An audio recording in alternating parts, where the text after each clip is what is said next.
Hey, this is Ms. Roberts. We're covering the Chapter 16 in the Davis book for caring for a child with gastrointestinal conditions. This starts on page 523. So it starts going through the anatomy of the GI system. Of course, you remember that from your A&P. And then it starts talking about developmental aspects, structures, the system, some nursing insight on appetite and digestion of the newborn, up through school age here. Patient education, dealing with food fads and JAGs with young children. You can look at the Choose My Plate. It's a really good resource. And then we're going to talk about cleft lip and cleft palate. Okay, so these are the most common craniofacial abnormalities that we see in this country. Normally, the closure of the lip is accomplished at 35 days post-conception and is considered incomplete when only the upper lip is affected. Okay, the complete defects extends into the nose. Okay, so remember, you can have a cleft palate without a cleft lip, but you can't have a cleft lip without a cleft palate. And so you'll see that example here. Okay, so they always have the palate that's cleft as well. So this is why if you see this newborn from the outside, newborn looks normal, we're always checking that palate to make sure that hard palate is not cleft. Okay, so you stick a gloved finger in the mouth on the newborn assessment and check for that cleft in that palate. Okay, it talks about it on 525 and 526. Of course, we promote which vitamin for any type of neural tube defects, and that is folic acid. Okay. On 526, it starts talking about the nursing care.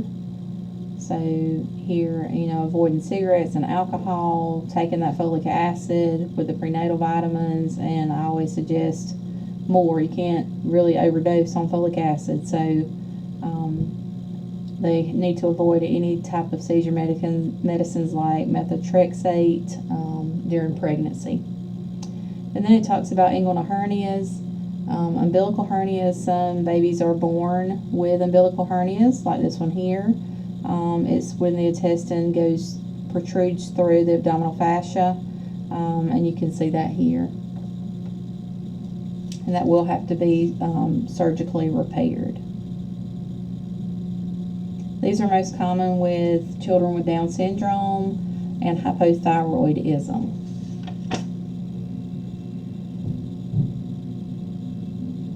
There are different types of bottles for cleft lips. That has the extended nipple, and you'll see that here. They're actually in our hospitals that we do clinicals in. You'll see those cleft lip feeders, and they usually send them home with some, and of course do a follow-up because they will need a surgical intervention to repair this defect. Okay. Let's talk about obstructive gastrointestinal disorders on 528. So pyloric stenosis, okay, this happens in 3 in every 1,000 live births. It's more common in males than females, and 30% of the cases occur with the firstborn children, okay. This is a thickening of that pyloric muscle causing a blockage. It's an olive-like mass, palpable olive-like mass, and important to know, wink and lollipop. Projectile vomiting is a huge one, okay? Huge sign and symptom. So, olive-like mass and projectile vomiting, okay? That's what you're going to see. Often they want to be refed after vomiting. That's your telltale sign that something is wrong. Projectile vomiting, olive-like mass, at the lateral edge of the upper right quadrant, so in here, in here, and they often want to be refed. They need to be seeing their PCP ASAP, okay? It's something that has to be repaired, okay? So again, weakened lollipop, that projectile vomiting, okay? No, this is not highlighted.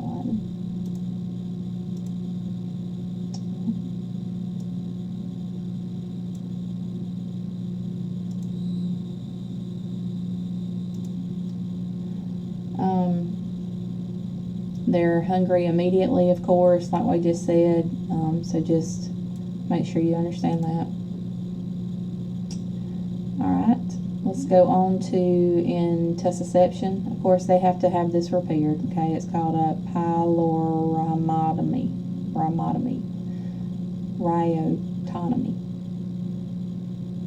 Pyloromyotomy. It's just that repair, that surgical repair of that pyloric sphincter, when they go in with an endoscope, laparoscopically, make an incision, and trim down that muscle to open up that blockage, okay? All right, intussusception. Intussusception is occurs when the portion of the intestine kind of invaginates or telescopes into itself. Okay, see how it kind of folds into itself here? That's talking about more pyloric stenosis, but this is intussusception. A better picture is here. See how it envelopes into itself, kind of folds in back into itself. Okay. There's some winks and lollipops here, so make sure you read through this. This is just not highlighting today. Current jelly stools.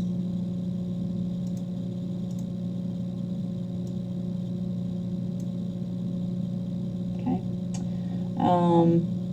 Characteristic of abdominal pain that comes and goes, palpable mass, cramping feeling, crying, drawing up their legs because their tummy hurts. 70% of the cases the stool contains blood, and it's like a gelatinous appearance, like a currant jelly. Okay. Very important to know. Sausage-shaped mass that's palpable on the right side of the abdomen. Here.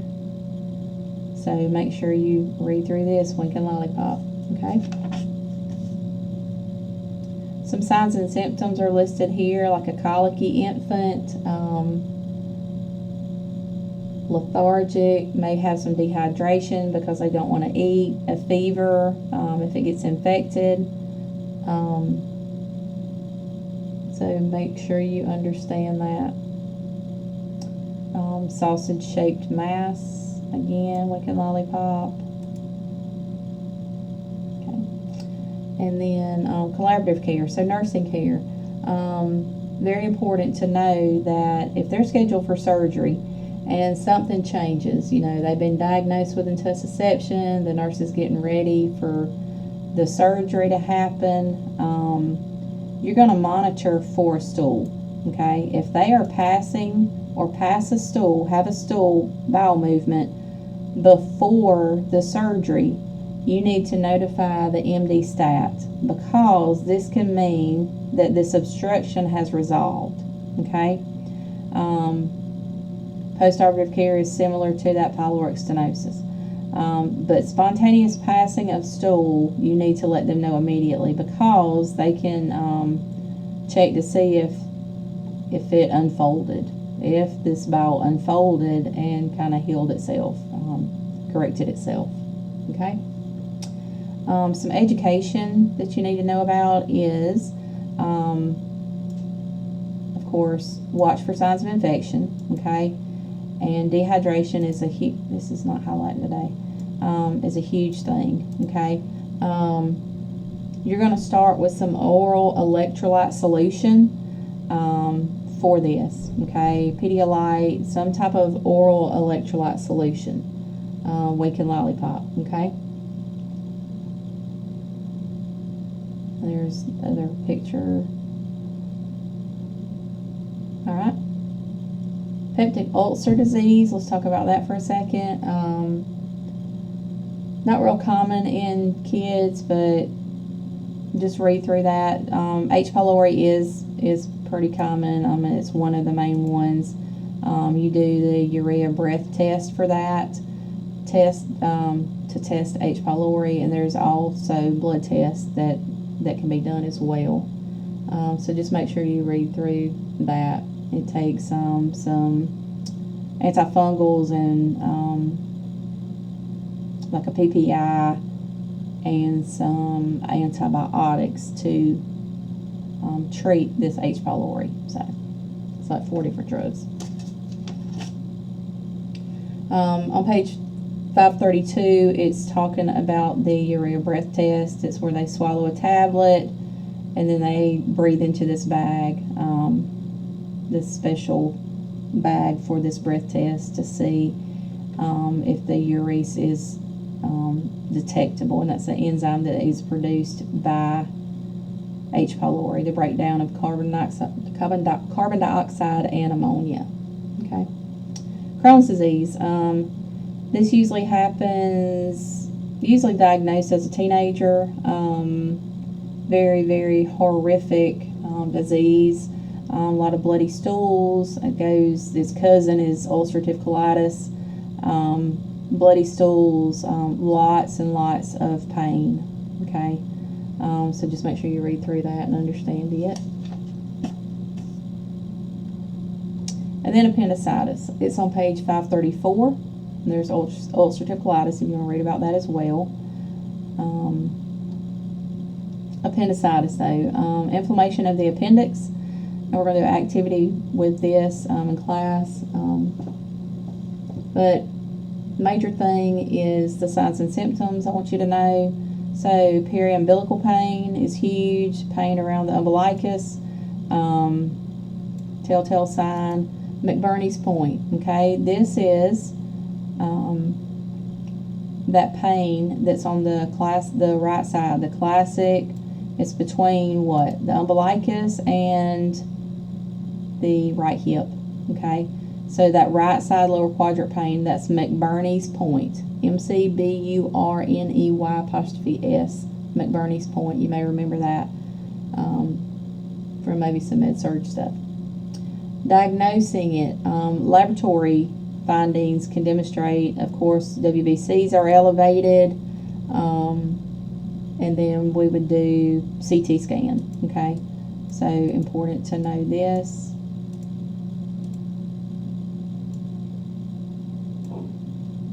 Winking lollipop.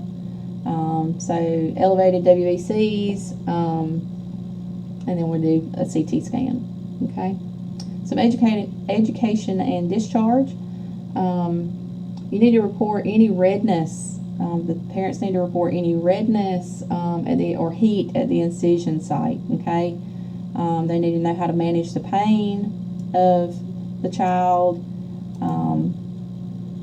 And just watch for any type of signs and symptoms of infection. Okay, so make sure that they are reporting redness and heat at the incision site. Meckel's diverticulum. This is the rules of 2. Make sure you understand that. 2% of the population located within 2 feet of the ileocecal valve, usually 2 inches long. And presents before the age of 2. That's that rules of 2 for Meckel's diverticulum. There's the pancreatitis. Just some other information on GI disorders there. Let's talk about pancreatitis real quick. So, of course, any type of epigastric pain, you're going to be suspicious of pancreatitis. Okay, acute severe epigastric pain that radiates to the back, elevation in lipase and amylase labs, like severe elevation. Okay, there's some signs and symptoms. So the Gray-Turner sign, which is discoloration or bruising on that flank, and then the colon sign. Okay, periumbilical region has like a hemorrhage looking skin. I'm struggling with this highlighter. Alright, so make sure you understand that.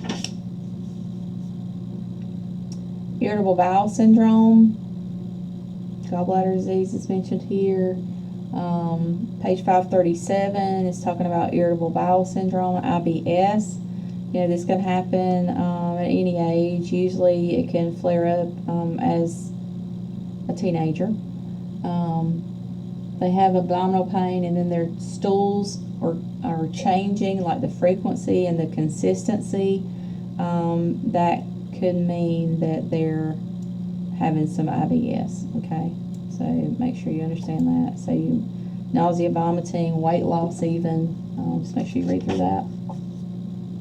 Acute diarrhea on page 538.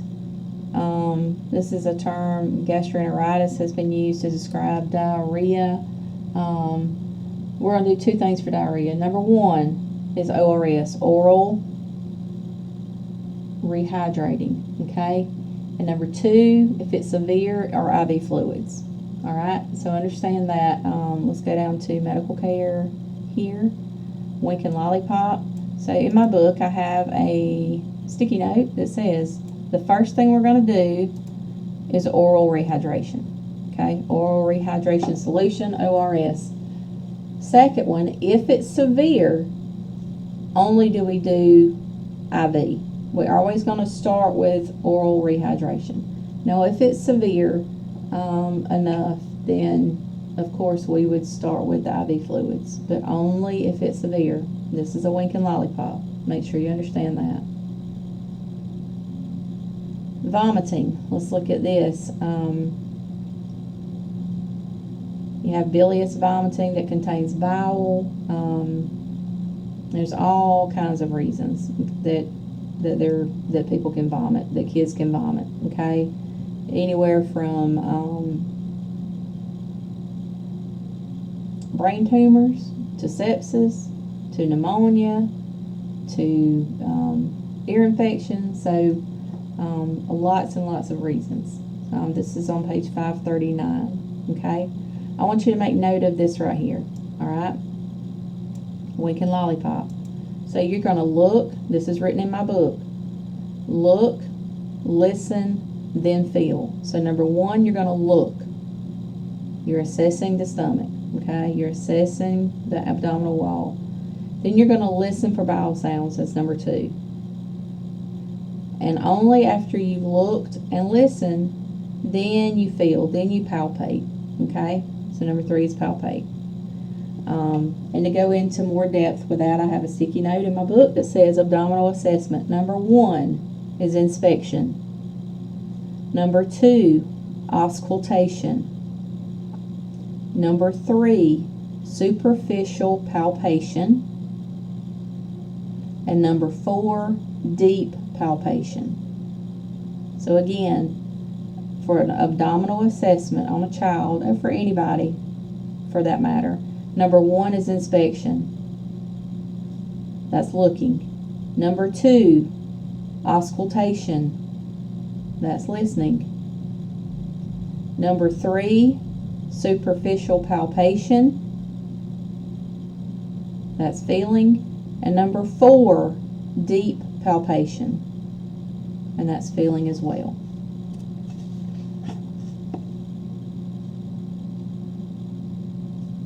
And there's our list for vomiting that's in our book. Alright, we're going to move on to page 543. Hirschsprung's disease. So Hirschsprung's disease is a congenital ganglionic megacolon, known as, it's the absence of ganglion cells, known as Hirschsprung's disease, okay? It does not have any ganglion cells. So what do ganglion cells do? Do you know? They control the motility of the colon. Okay, so without those, without that part of the nervous system, we have peristalsis, or the absence of peristalsis. Okay, so what happens? They can't pass meconium after birth. They stay constipated. They have the bilious vomiting, poor intake. So the gold standard is to do a rectal biopsy. Let's look at it, okay? So it's a dilated colon. Everything just kind of stops here. There is no peristalsis, okay? So everything starts swelling. They cannot have a bowel movement.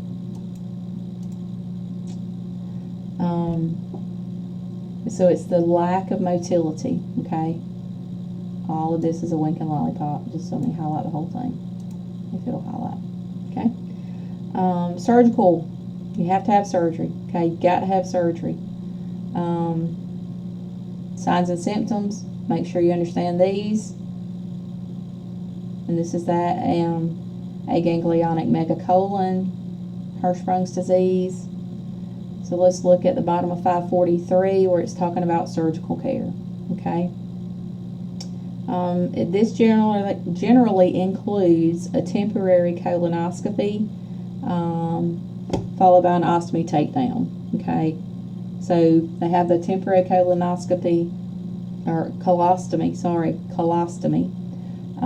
a temporary colostomy, and then the takedown. So usually 6 to 12 months later. So make sure you understand that for Hirschsprung's wink and lollipop, okay?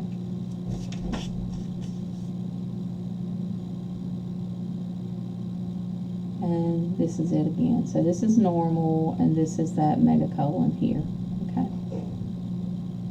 All right, celiac disease. Talks about lactose intolerance here, malabsorption disorders, and then celiac disease. So we're going to look at celiac disease on page 544 and 545.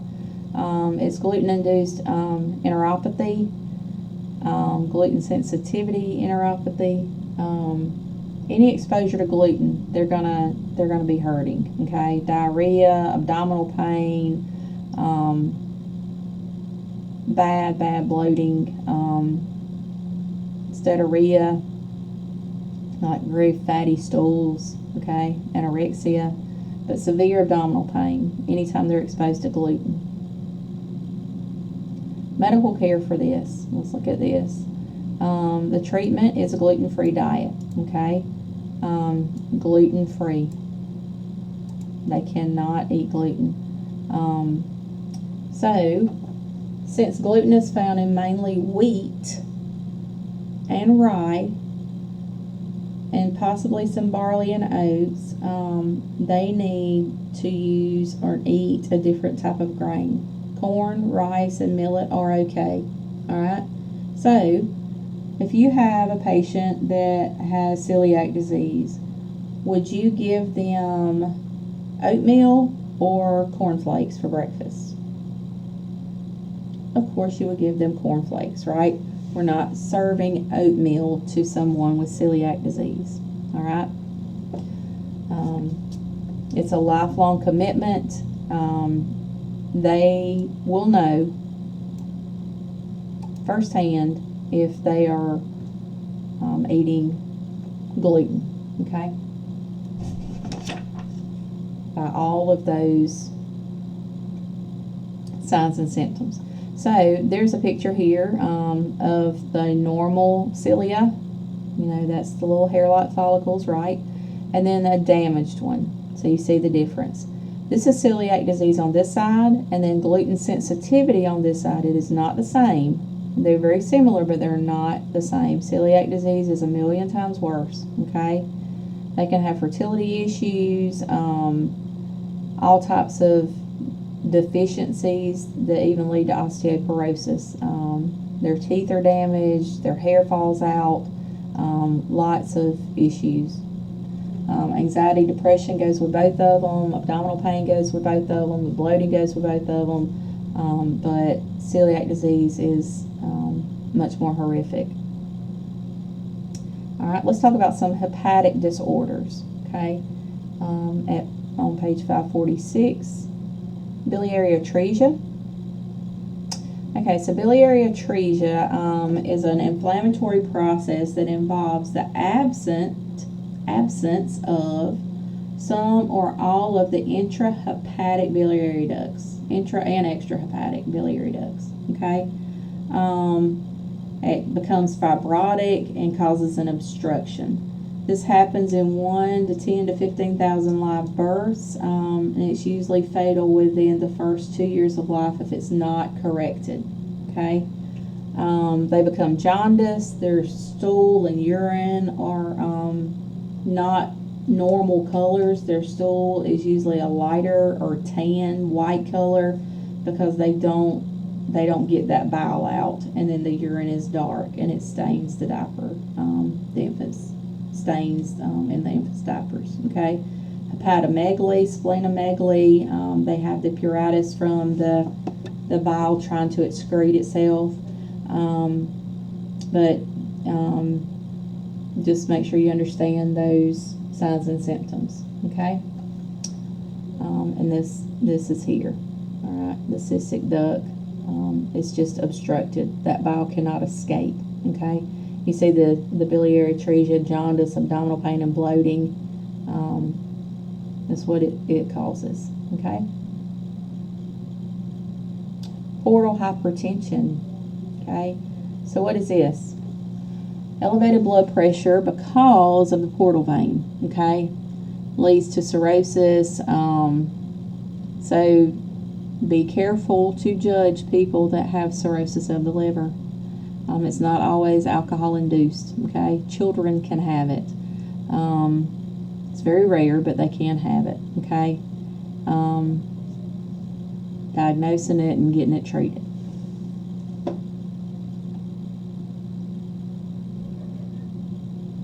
So make sure you read through all of this, and that's on page 547.